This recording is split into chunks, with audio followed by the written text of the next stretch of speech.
Hello everybody, this is George with Melnix Automotive. In this video I'd like to show you and talk to you regarding a tire pressure monitor light. It's also called as a Tpms. As you can see, there's a horseshoe with exclamation mark on the dash. The customer brought the vehicle in, the light has been on for a couple years.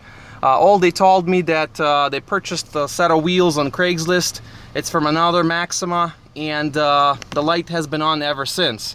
So in this video I would like to show you how you could reset that light without expensive scan tools, as I have here Snap and Virus, and I also have the Tpms tool ATEC VT55, which will cost you a couple $1,000s if you try to buy that tool. At least this one will cost you probably $1,200 to $1,500, and this one's going to cost you about 80 grand, and you don't want to spend that money.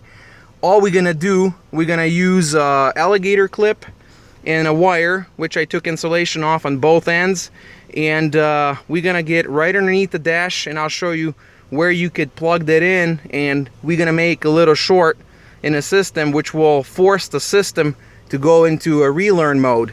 So first, let's get going.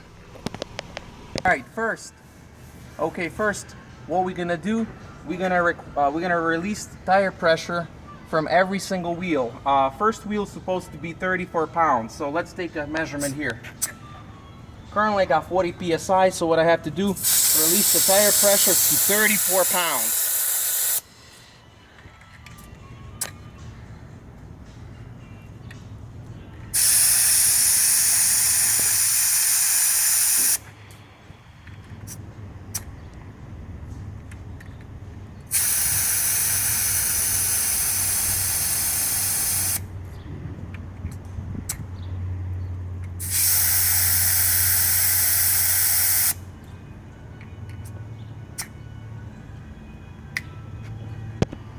Okay, next we're gonna release tire pressure in a front passenger tire to 31 psi.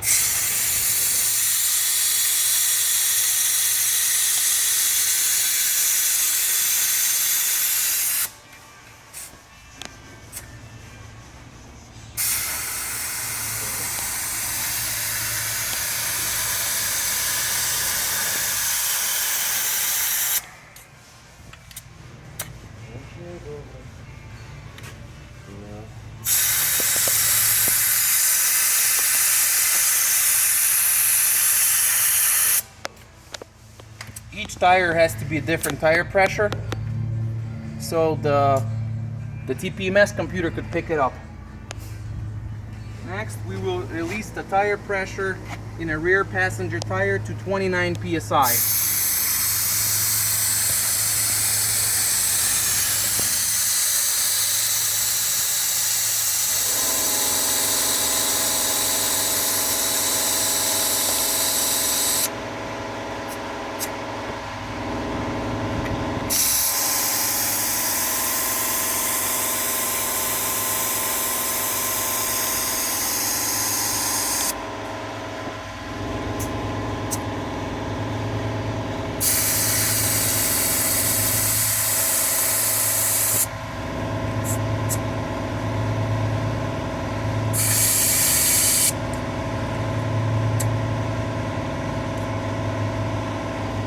Okay, in the last wheel, we're gonna release the tire pressure to 26 psi. So now we have every single wheel is different tire pressure.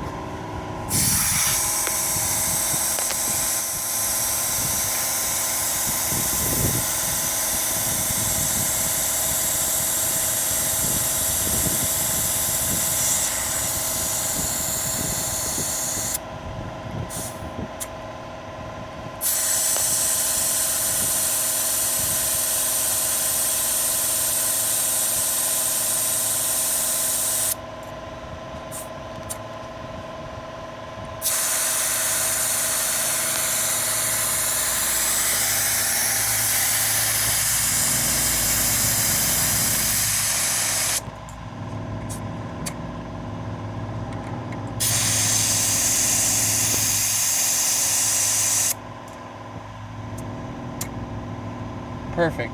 Next, we're going to go inside the car, and we're going to remove this plastic panel when you take the fuse cover off, there's going to be one screw that's in the bottom left corner. Once we take that out, all this does, it just comes right off like this. Once you take it off, you will find a white plug like this. It's a pigtail. It's going to be white wire. So what we're going to do, we're going to take, you could use a paper clip as a matter of fact, but I just used a piece of wire. We're going to plug it right in there. There's only one wire, so you just push it in there. Make sure you got a good contact. And we're going to turn ignition on. We're not going to start the car, but we're going to turn ignition on just like this. And we're going to take that, the other end, and we're going to tap ground 6 times. And that will okay. Alright guys, so I got my wire in. I'm going to tap the ground 6 times. And that should trigger the TPMS light. And it should start flashing. As you can see, there you go. Without scan tool, I forced the vehicle to go into TPMS relearn mode. And that's flashing. That tells you it's picking up every single sensor that we just released the tire pressure.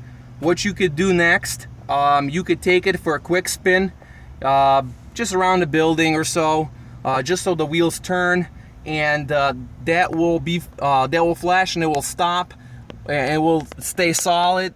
Then all you do is just fill the tire pressure to the specific 32 psi, and there you have it. Alright guys, I just drove for about 1/4 mile, and as you can see, my TPMS light went right out, which tells me the system took all the 4 sensors and they've been programmed. The light will come back on before I get back to shop, but it will come back on just because we have low tire pressure. But we just took care of that without scan tool. This will save you minimum of $65 to $100. And once again, please subscribe to my channel. This is George with Melnick's Automotive.